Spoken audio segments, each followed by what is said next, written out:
አላህ ዘንዳ ያለንኛ ዋጋችን መለኪያችን በእጃችን ላይ ባለው ማቴሪያል አይደለም፣ በዱንያ አይደለም። ማለት እጃችን ላይ ባለው ቁስ አይደለም እኛ የምንለካው።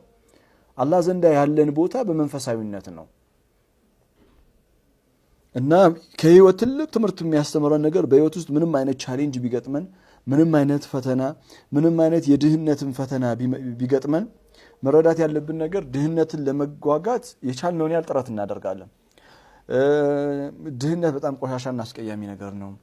ድህነት በፊታችን እንዳይቆም የምንችለውን ያህል አቅም በፈቀደ መጠን ድህነትን እንዋጋለን።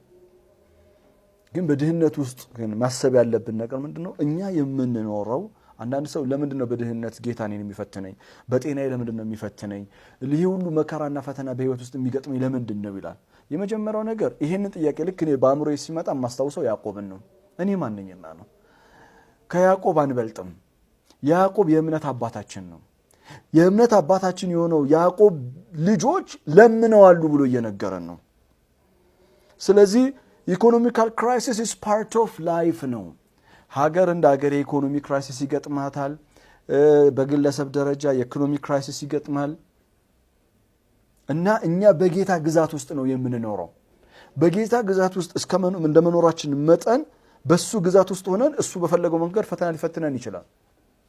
ለምንድነው የምንፈተነው ማለት አንችልም።